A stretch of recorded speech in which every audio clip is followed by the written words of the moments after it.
আপনারা সাথে যারা প্লেকার্ড আছে দেখছেন ওখানে জমা দিয়া যাইবা আগামী দিনের লাগি আমরা বৃহত্তর আন্দোলন লাগি এইখানে জমা জিও করা রাখবো কথা লাগে এটা তো ভালাই না আপনি জমা দিয়া যাইবা আপনারা জোরে চইয়া যাইবা এটা নষ্ট করবা না আগামী দিনের লাগি তো আপনারা সবাই প্রস্তুত আছেন জানি আরো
আমরা এখানে আবার মেইন উদ্দেশ্য কি হইল যে ওয়াক অ্যামেন্ডমেন্ট অ্যাক্ট যেটা হইছে ওটা রিজেক্ট হইতো ঠিক আছে না নি তখন আমরা যদি আননেসেসারি কেন সিল্লাই ঠেলা ধাক্কা করি তাহলে আমরা এসরে প্রটেস্টের কোনো মতলব হইতো না আমরা এখানে প্রটেস্ট করছি গড়িয়া মিডিয়ার মাধ্যমে সমগ্র ভারতবর্ষ বা সেন্ট্রাল যে সরকার আছে তার কাছে মেসেজ দিছি যে আমরা এটার প্রতিবাদ করিয়া এই মেমোরেন্ডাম আমরা আজকে দেবো প্রেসিডেন্টের উদ্দেশ্যে, রাষ্ট্রপতির উদ্দেশ্যে, সার্কুল অফিসার।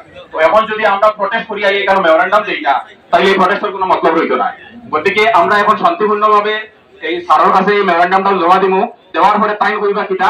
আর আমরা আজকে প্রথমবার এখানে প্রটেস্ট আইছি, তো আমরা একটা প্রটেস্ট করিয়া শেষ নাই, যতদিন পর্যন্ত আমরা এই বিলটা ক্যান্সেল করা হয়েছে না, আমরা কন্টিনিউ প্রটেস্ট করিয়া যাইব। আপনারা শুনোই না, আমরা এখন কইছি এখানে তিরঙ্গা লই আমরা রেলি করছি। সবার কাছে রিকোয়েস্ট হইল গিয়া আমরা আজকের এই প্রটেস্টটা শেষ হওয়ার পরে একটাও তিরঙ্গা যাতে রাস্তাঘাটে কোনো কারণ থাকে না, আমরা যত্ন সহকারে এই তিরঙ্গাটা আমরা লগে লিয়ে দিতাম। প্রটেস্ট শেষ হওয়ার পরে আনকনস্টিটিউশনাল কোনো কথা হইতাম না, যাতে আমরা এই প্রটেস্ট থেকে কোনো নেগেটিভ মেসেজ যায়। শান্তিপূর্ণভাবে আমরা জমা দিব, দিয়ে আমরা সব যাইব গিয়া। আজকে সন্ধ্যার পরে বরাকণ্ঠ অফিসে একটা অ্যাওয়ারনেস প্রোগ্রাম আছে, মৌলানা আতাউর রহমান মাজার ভাইয়া তাবা আর গুয়াহাটি হাইকোর্টের অ্যাডভোকেট তাবা, আপনারা দয়া করে এখানে অ্যাটেন্ড হইবা। আর এখন 6টা থেকে স্টার্ট হইব।